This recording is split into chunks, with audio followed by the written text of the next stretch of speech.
Dins del cicle Biblioteca Oberta estem molt contents de presentar els dos primers volums del llibre de la novel·la gràfica del nostre company Ángel Sánchez Molina.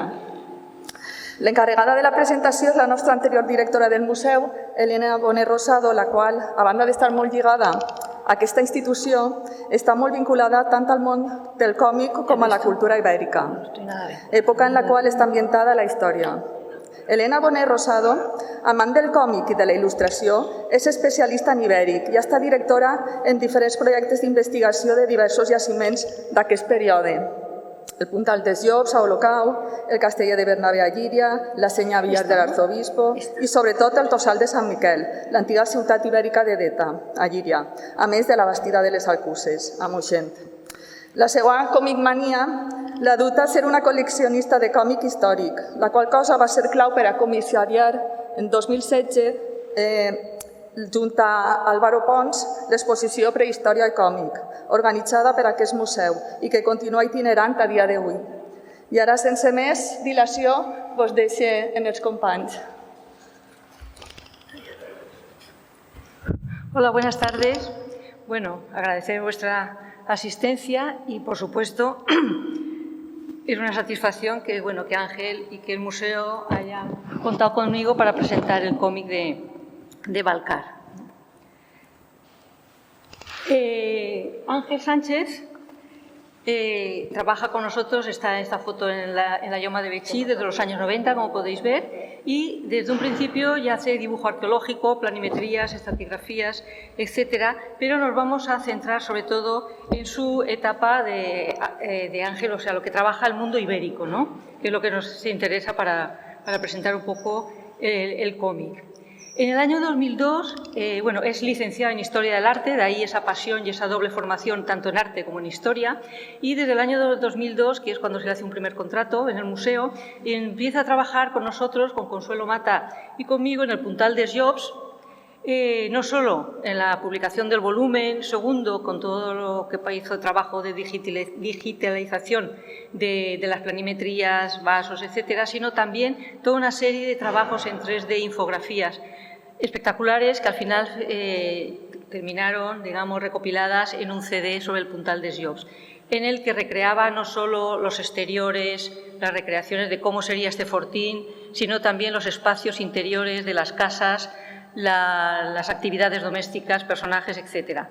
Donde también ha trabajado mucho, incluso ha participado en las ilustraciones de la página web, es en el yacimiento de Kellin, en Caudete de las Fuentes, también todo lo que es el mundo del urbanismo y también todas las actividades que se han documentado en el yacimiento. Pero una línea de trabajo muy interesante, que ya casi son 20 años, es que es la participación, o sea, la cartelería, los pósters que ha hecho para las series de la Ruta de los Iberos. La Ruta de los Iberos se inicia precisamente en el 2004, el año 2004, con las jornadas de puertas abiertas en Kellin. Se añadiría la Bastida de Salcuses en el 2008 con Vive un fin de semana en la Bastida y finalmente con Iberfesta en el Puntal dels Llops se incorporaría a estas actividades en los yacimientos.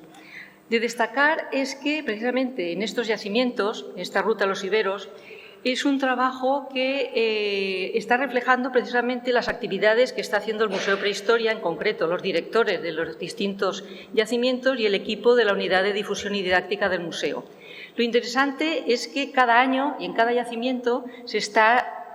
hace una temática diferente, tanto en la recreación y escenografías, como en los talleres, como en las visitas. Por tanto, un año podía ser la fabricación del vino, otro año podía ser la muerte, otro año podía ser los guerreros, los rituales funerarios, matrimonio, comercio, y eso lo que le permitía a Ángel es una variedad de diseños y una libertad de estilos que se puede ver a lo largo de toda esta serie. También resaltar los trabajos que ha realizado en lo que son las animaciones.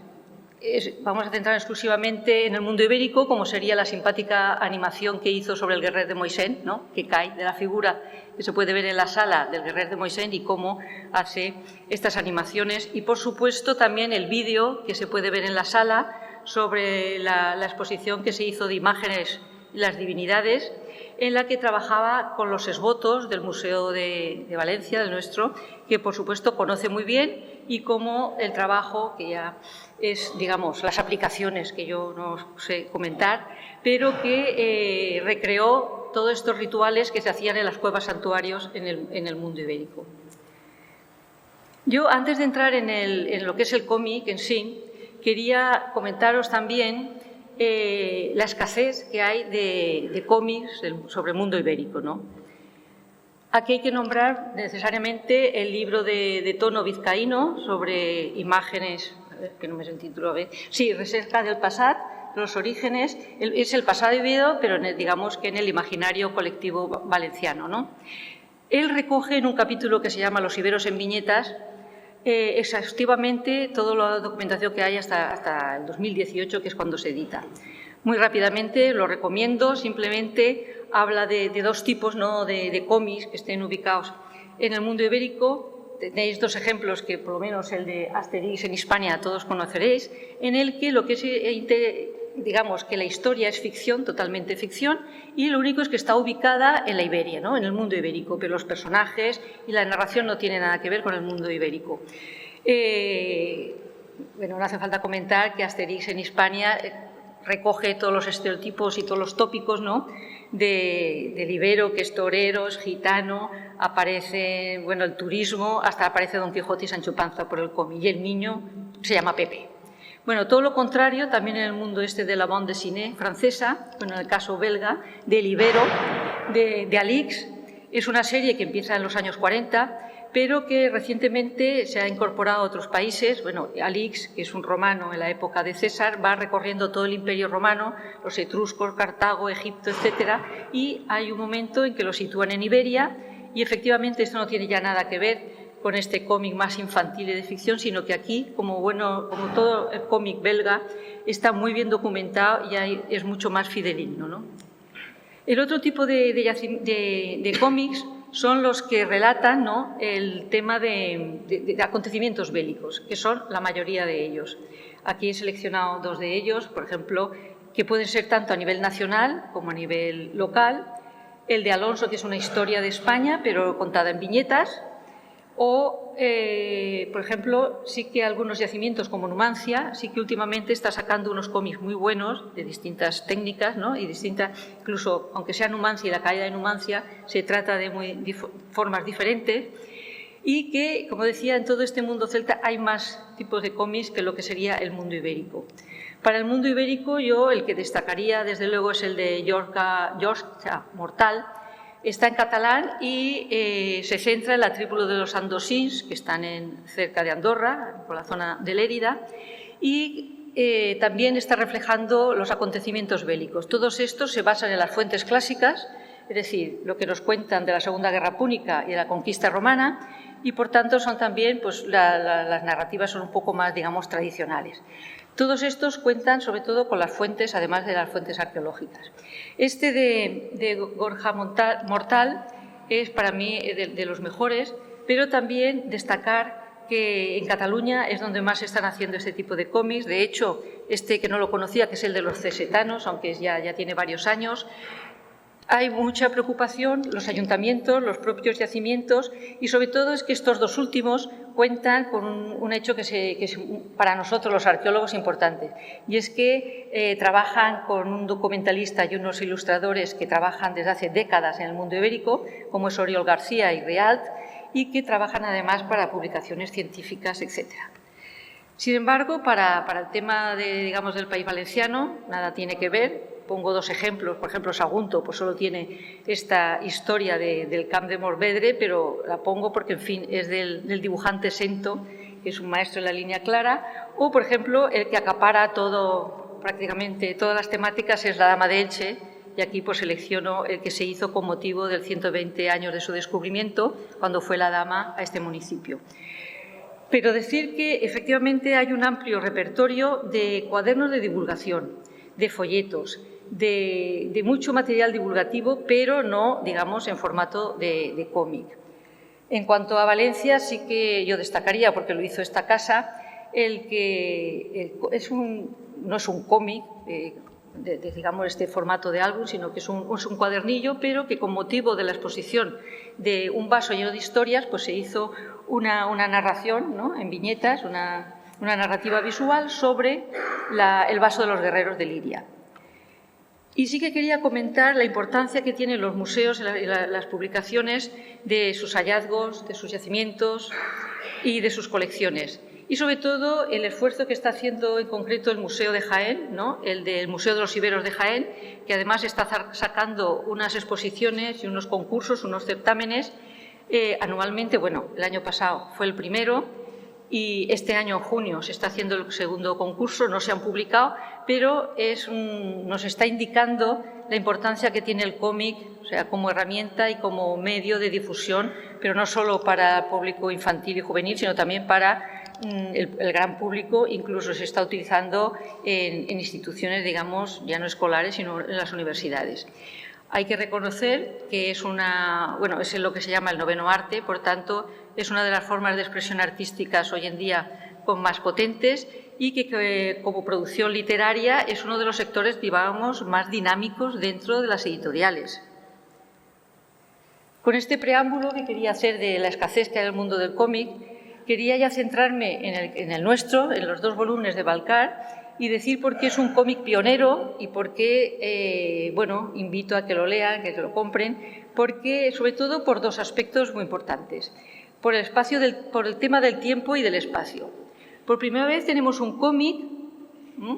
que se centra en los siglos IV y III a.C.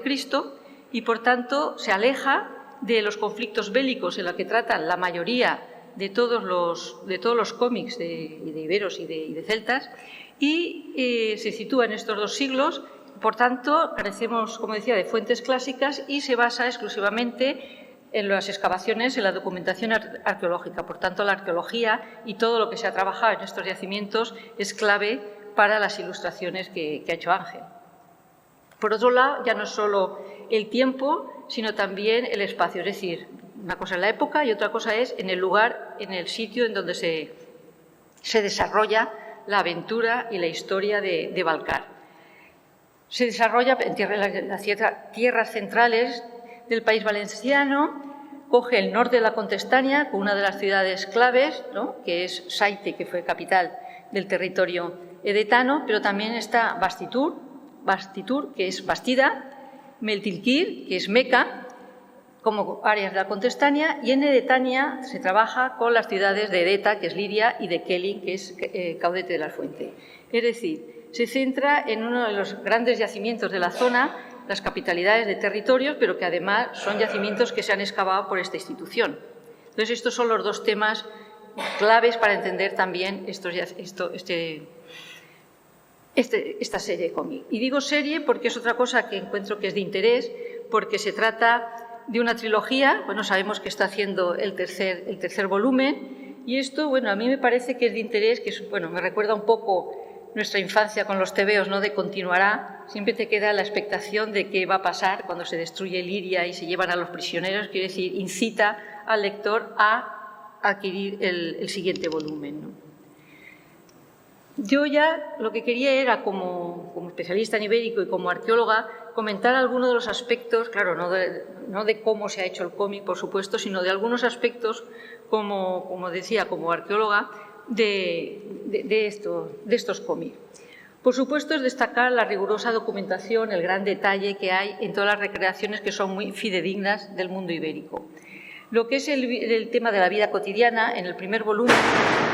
que trabaja sobre todo el tema es la adolescencia del guerrero, de Valcar, la vida en familia, la arquitectura, la casa, los amigos, etc.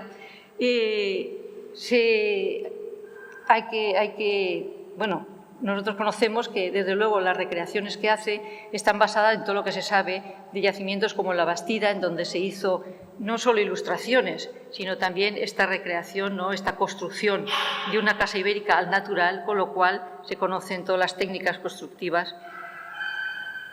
y le permite hacer estas recreaciones. No solo por fuera de las casas, sino también viñetas en las que se ve que cómo están haciendo los adobes, cómo se hacían en la Bastida, o conoce perfectamente las colecciones del Museo de Prehistoria de las herramientas ibéricas, ¿no? Las herramientas del campo, pero también las herramientas para trabajar la madera, etcétera, etcétera. Todo esto se ilustra. Y también, por supuesto, conoce las excavaciones. Y es interesante, estas dos imágenes las pongo porque todo el mundo sabe ya que en el mundo ibérico se trabaja en el telar vertical, pero luego, por ejemplo, estos molinos que son típicamente de etanos, que son muy grandes para una gran producción de cereal y que se trabajan con 2 personas porque pesan mucho.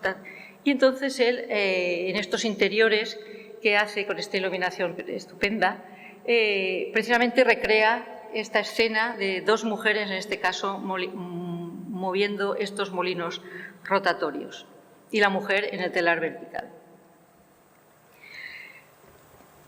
Yo veo que es un gran ilustrador de interiores, como decíamos, estas luces de estas sombras, y además el tema de la comensalidad lo trata, de las reuniones, lo trata en varias ocasiones, y además se nota como hay un estudio muy detallado del mobiliario, de los enseres domésticos, de la vajilla, todo ello basado no solo en la Bastida, sino en los otros yacimientos. Aquí tenéis reflejado algunos detalles de, bueno, la escena en la que están brindando, que se van a ir de, no me acuerdo, pero sí, que van a salir de lucha,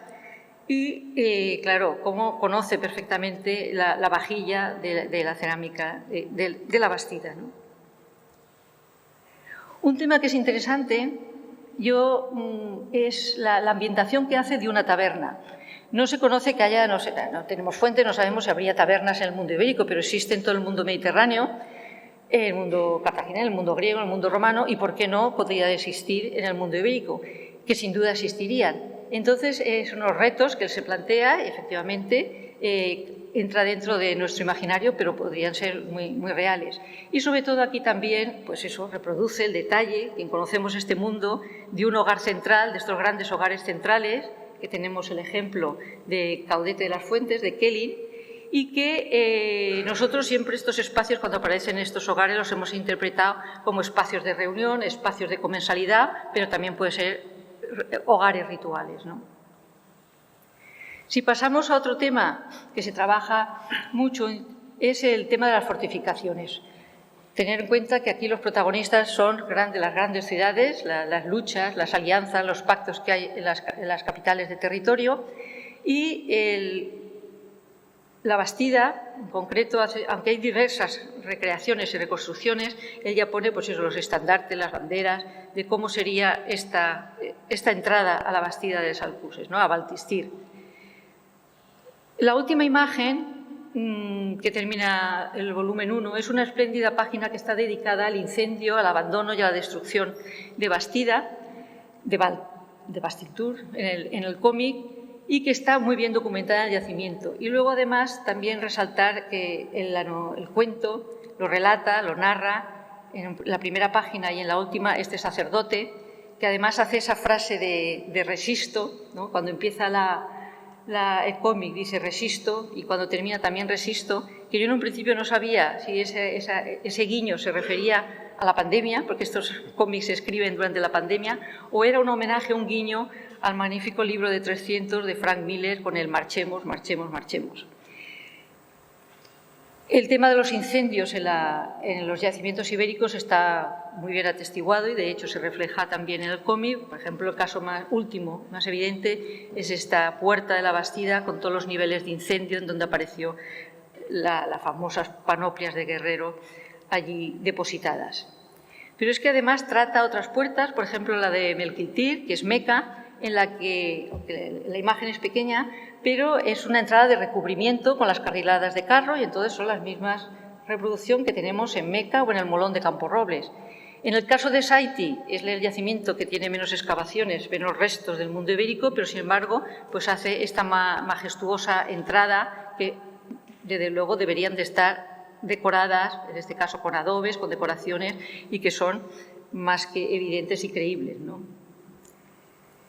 En el caso de Edeta, bueno, pues no existen las murallas, pero tenemos mucho conocimiento de todo lo que es el urbanismo y el tema de las casas, ¿no? Tratadas, como decíamos, en el Puntal, en otros muchos yacimientos. Aquí lo interesante es que es este urbanismo en ladera.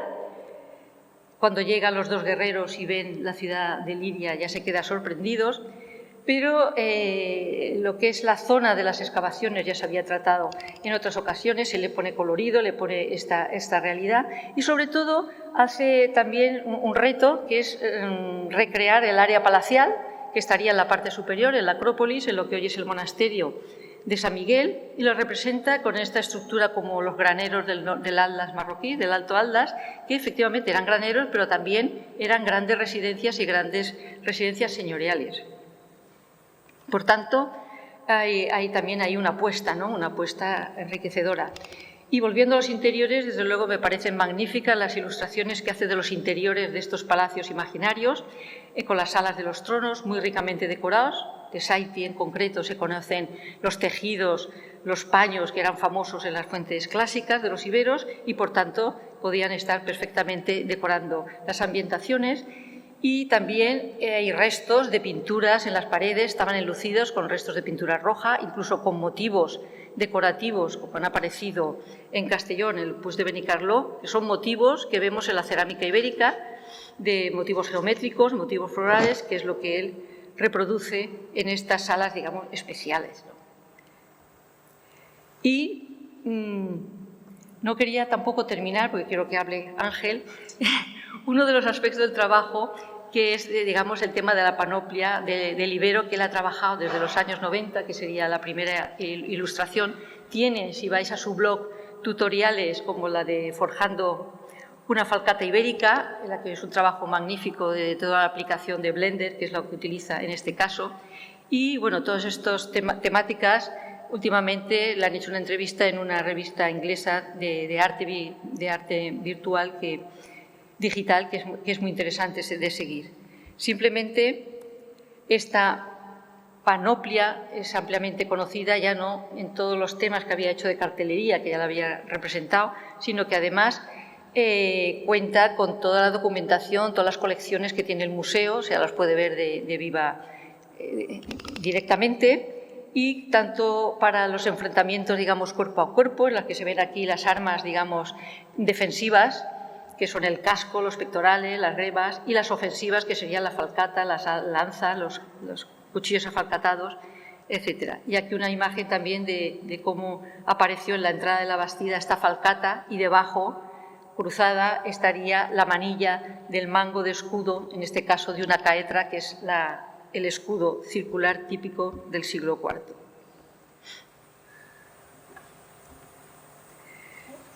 También está muy trabajado todo el tema de las luchas de los jinetes a caballo. No olvidemos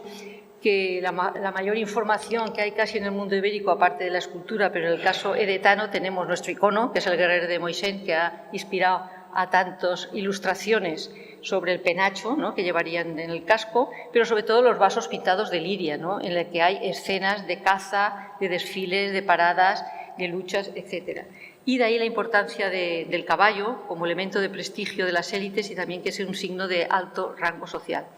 aunque aquí lo utiliza mucha gente el caballo. Es interesante también en el glosario que está al final del primer volumen, en donde, bueno, pues como trata varios aspectos, los más interesantes del cómic, y aquí teníamos un ejemplar en donde efectivamente él reproduce estos elementos que aparecen en las excavaciones, que es el bocado del caballo, las campanitas, los adornos, la frontalera que llevaban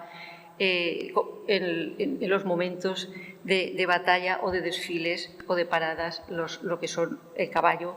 y los jinetes. Simplemente ya para terminar, y como termina de hecho el propio segundo volumen, este desfile, que es una animación del vaso de la danza de Liria, en el que están dos peones, dos guerreros enfrentándose al son de la música de la doble flauta y de la tuba. Y con esta imagen Ángel termina precisamente con estas tubas y flautas anunciando la gran batalla que en el segundo volumen sobre todo trata los pactos y las alianzas entre las grandes ciudades-estado que habíamos comentado en un principio, para luchar contra el enemigo, que en este caso el malvado Bodilcas es el jefe, el reyezuelo de Kelly.